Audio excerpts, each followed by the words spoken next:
नमस्कार दोस्तों, मेरे इस यूट्यूब चैनल में आप सभी का स्वागत है। आज हम लोग संविधान सभा की चर्चा करेंगे। संविधान सभा का गठन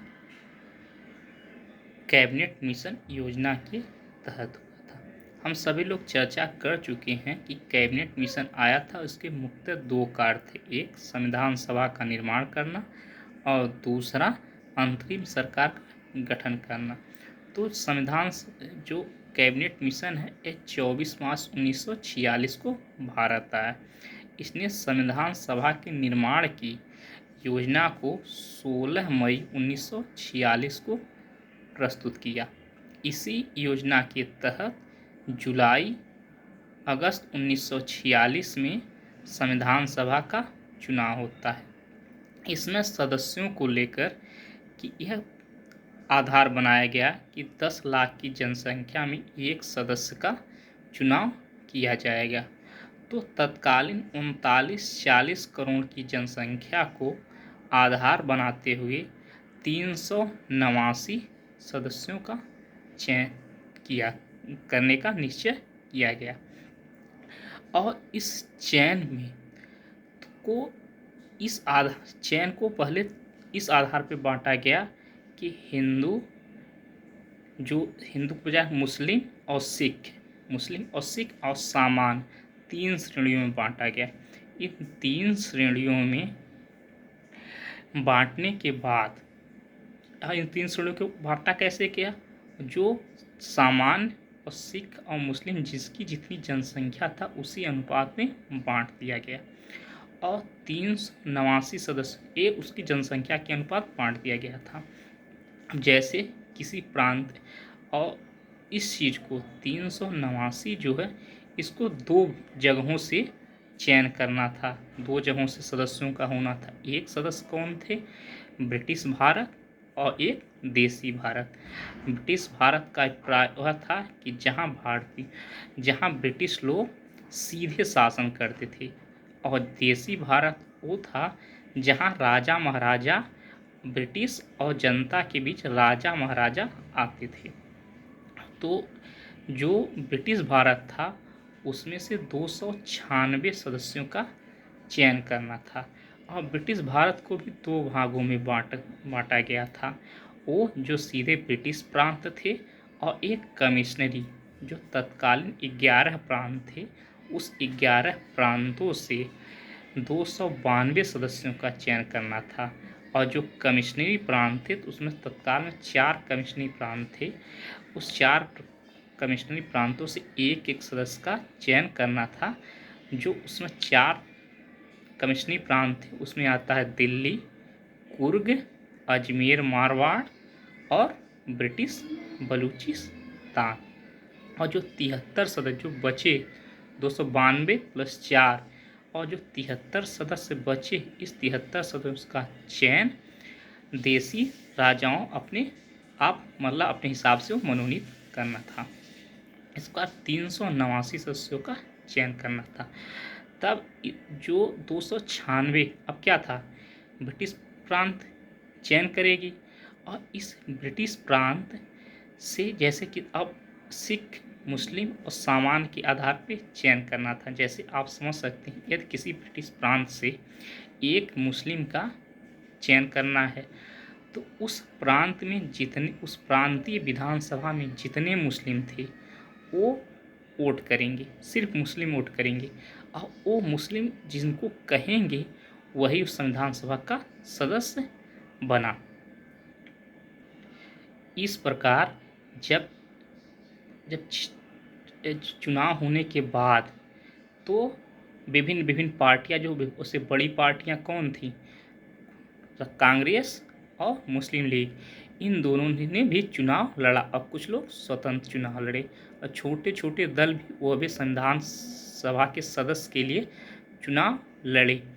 तो उस 296 में से सबसे बड़ा 208 सदस्य कांग्रेस के तथा 73 सदस्य मुस्लिम लीग थे तथा 15 सदस्य ऐसे थे कुछ छोटे छोटे दल से और स्वतंत्र उम्मीदवार आए थे, जिसमें से 7 जो थे वो छोटे छोटे पार्टी थी, जैसे यूनियन मुस्लिम पार्टी, कृषक प्रजा पार्टी, ऐसे 7 पार्टी थे जो एक एक सीट सदस्य के रूप में निर्वाचित हुए थे, और जबकि 8 स्वतंत्र हुए थे। इस प्रकार हम देखते हैं 296 का चयन हुआ था। ये क्या था, जुलाई अगस्त में चुनाव हो गया। अब इसका गठन, संविधान सभा का गठन नवंबर 1946 में होता है। अब देखिए, जब प्रश्न पूछे संविधान सभा का गठन कब हुआ, नवंबर 1946 में होता है। इस संविधान सभा की पहली बैठक 9 दिसंबर 1946 की होती है, जिसमें 207 सदस्य ही उपस्थित थे। अब 207 ही सदस्य क्यों उपस्थित थे, क्योंकि जो मुस्लिम लीग था, पहली बार मुस्लिम लीग ने संविधान सभा में भाग लेने से इनकार कर दिया। और उसके बाद और जो देसी राजा महाराजा थे, ये किसी को मनोनीत ही नहीं कर पाए थे, क्योंकि ये निश्चित ही नहीं थे कि ये क्या करे, लेकिन ये मनोनीत ही नहीं कर पाए थे। इससे जो बचते हैं, और कुछ लोग और भी नहीं उपस्थित थे, इसलिए जो पहली बैठक हुई है इसमें 9 दिसंबर 1946 को, इसमें सिर्फ मात्र 207 सदस्य उपस्थित थी, जिसमें 9 महिला उपस्थित थी। और जब 9 दिसंबर को एक फ्रांस की तहत, जिस तरह फ्रांस में वरिष्ठ सदस्य को वो स्पीकर बना दिया जाता, अध्यक्ष बना दिया जाता, उसी के आधार पर यहाँ उसमें सबसे वरिष्ठ सदस्य सच्चिदानंद सिन्हा को अस्थायी अध्यक्ष बनाया जाता है। फिर 11 दिसंबर 1946 को दूसरे दिन की जब बैठक होती है, तो इस दिन अस्थायी अध्यक्ष के तौर पर डॉक्टर राजेंद्र प्रसाद का चयन किया जाता है, जबकि 2 उपाध्यक्ष HC मुखर्जी और TT कृष्णमाचारी का चयन किया जाता है। और इसी दिन एक संवैधानिक सलाहकार के रूप में BN राव सर का चयन किया जाता है। और फिर ये जो संविधान सभा की जो तीसरा दिन होता है, तो यहाँ पर संविधान सभा का कार्य शुरू हो जाता है। इसमें सबसे पहला कार्य पंडित जवाहरलाल नेहरू ने उद्देश्य प्रस्ताव रखा था।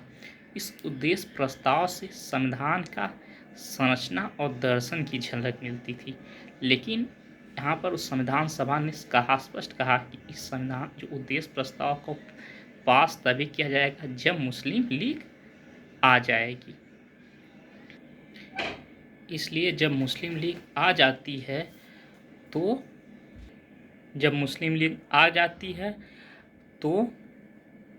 22 जनवरी 1947 को संविधान सभा उद्देश्य प्रस्ताव को पास कर देती है। अब देखिए, जो हम लोग अभी पहले चर्चा किए हैं कि देसी रियासत के लोग के सदस्य चयन नहीं हुआ था, लेकिन धीरे धीरे इसमें सदस्य आते गए। 28 अप्रैल 1947 को 6 प्रांत के सदस्य आ गए थे, और लेकिन जब 3 जून 1947 को माउंटबेटन ने भारत को विभाजन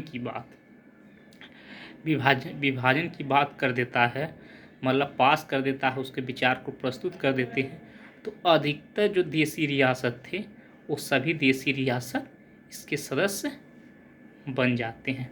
और पाकिस्तान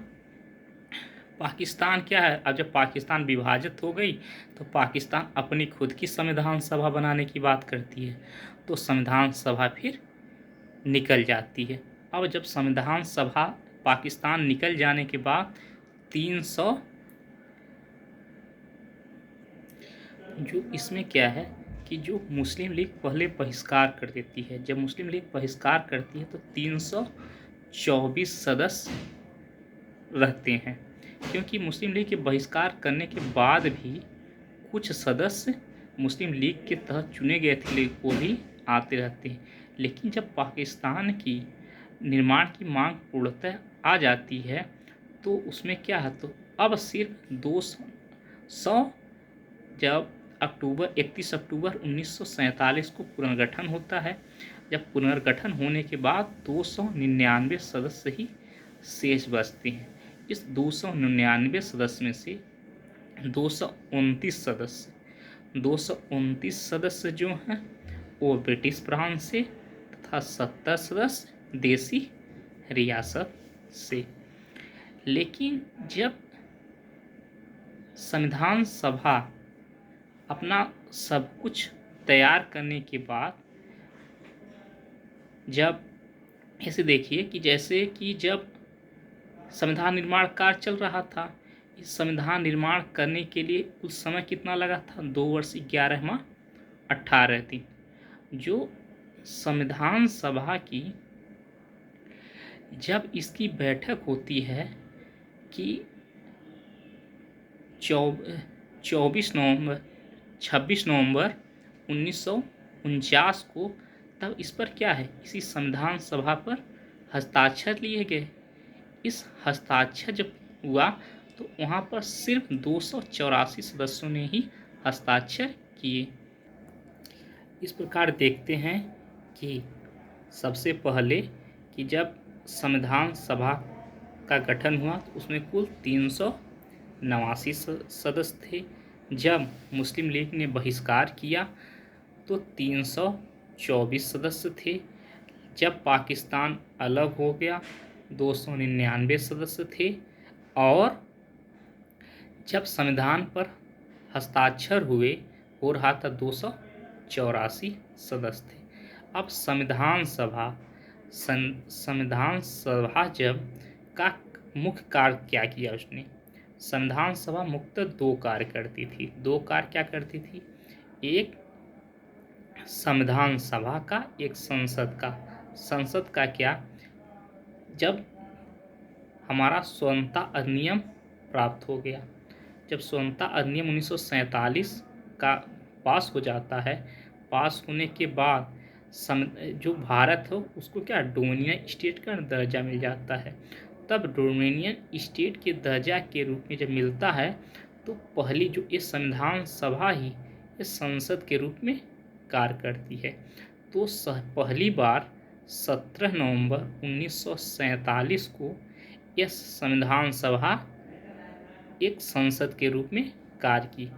अब जब देखिए इसमें जब संविधान सभा का बैठक होती थी तो संविधान सभा की बैठक का अध्यक्षता डॉक्टर राजेंद्र प्रसाद करते थे। लेकिन जब ये संविधान सभा एज ए संसद बैठती थी तो इसके अध्यक्ष जीवी मावलंकर होते हैं। यह जब 17 नवंबर 1947 को संसद की पहली बैठक हुई, संविधान सभा ने संसद के रूप में पहली बैठक की, उसी दिन संसद के अध्यक्ष के रूप में, स्पीकर के रूप में जीवी मावलंकर, गणेश वासुदेव मावलंकर के रूप में चयन किया। इसमें इसके 2 मुख्य कार्य हो गए और इसके कुछ अन्य कार्य थे संविधान सभा के। संविधान सभा के अन्य कार्य में सबसे पहला कार्य ये था कि जो ब्रिटेन क्या है, ब्रिटेन पूरे विश्व के सामर्थ्य कहते हैं क्या है, ब्रिटिश का सूर्य कभी डूबता ही नहीं था, अर्थात पूरे विश्व पर राज किया था। तो ब्रिटेन धीरे धीरे जिन देशों को स्वतंत्र कर रहा था उनका एक क्या करता, संघ बनाया था, जिसको हम लोग क्या कहते हैं, कॉमनवेल्थ और या राष्ट्रमंडल समूह। जिसको कि अब राष्ट्रमंडल समूह भारत सदस्य बने कि नहीं बने इसकी जांच करना था। और उसके बाद दूसरा कार्य क्या था, दूसरा इन्हें जब इसका कार्य था कि इसने जो झंडा था, झंडा को स्वीकृति प्रदान करने का काम करता। तो 22 जुलाई 1947 को झंडा की स्वीकृति देता है। अब जब संविधान लागू हो गया था, संविधान जो 26 नवंबर 1949 को संविधान पर हस्ताक्षर हो गए थे, संविधान पास हो गया था। अब इस संविधान पास होने के बाद अब संविधान को लागू कब किया जाए? संविधान को लागू करने के लिए जो भारत के क्या 1930 में क्या था, स्वतंत्रता दिवस मनाया गया था 26 जनवरी 1930 को। इस डेट को निश्चित किया गया। तो जो 26 नवंबर 1949 को संविधान आंशिक रूप से लागू हो जाता है। इस आंशिक रूप में कुल 16 अनुच्छेद लागू होते हैं, जिसमें नागरिकता, राष्ट्रपति का शपथ, चुनाव और अंतरिम राष्ट्रपति और अस्थायी कुछ उपबंध लागू हो जाते हैं। जैसे देखिए, इसमें 15 अनुच्छेद जो लागू होते हैं, इसका उल्लेख अनुच्छेद 394 में किया गया है और एक अनुच्छेद 394 खुद है। इस प्रकार कुल 16 अनुच्छेद लागू होते हैं। इसी के दूसरे भाग में, अनुच्छेद 394 के दूसरे ही भाग में 26 जनवरी 1949 को शेष अनुच्छेद लागू करने की बात की गई है। अब जब देखिए, अब इस 26 जनवरी 1949 को लागू होता है, तो उससे पहले एक दिन 24 जनवरी 1950 को संविधान सभा खुद बैठती है। अब देखिए, यदि पूछा जाए संविधान सभा की कितने बैठकें होती हैं, तो इसका कुल की बात रहे तो इसका 12 हो जाता है। 11 बैठक पहले हो चुकी थी, जिसपे 114 इसमें 114 बहस होती है और इस 114 दिन बैठक होती है। उसके बाद 114 दिन और 11 बार पहले हो चुकी। 14 दिन में 11 बैठकें, मतलब प्रथम बैठक होती थी तो चलती थी कुछ दिन। तो इस प्रकार 11 बैठकें और 114 दिन पहले हो चुका था। लेकिन जब 24 जनवरी को बैठक होती है, तो ये 12वीं बैठक होती है। इस प्रकार पूछा जाए कुल बैठक कितनी हुई, तो 100 कुल बैठक कितनी हुई, तो ये हो जाता है 12। ये 12 विकल्प है तो 12, नहीं तो 11, तो 11 हो जाएगा उत्तर।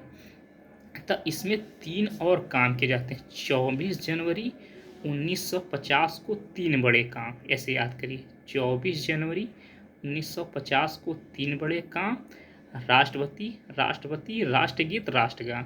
अर्थात 24 जनवरी 1950 को राष्ट्रपति का निर्वाचन होता है। 24 जनवरी 1950 को राष्ट्रगीत का स्वीकृति मिलती है और 24 जनवरी 1950 को ही राष्ट्रगान को स्वीकृति मिलती है। इस प्रकार अंत में 26 जनवरी 1950 को संविधान सभा पूर्ण रूप से लागू हो जाता है। इस संविधान सभा के निर्माण में कुल समय कितना लगता है? ये लगता है 2 वर्ष 11 माह 18 दिन। इस संविधान सभा के निर्माण में कितना खर्च होता है?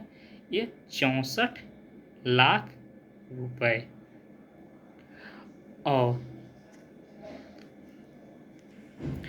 और यह संविधान सभा एज ए संविधान सभा के रूप में यह समाप्त हो जाती है। लेकिन यह प्रश्न पूछा जाए कि संविधान सभा का अंतिम बैठक कब होती है, तो इसका हो जाता है उत्तर 24 जनवरी 1950 को।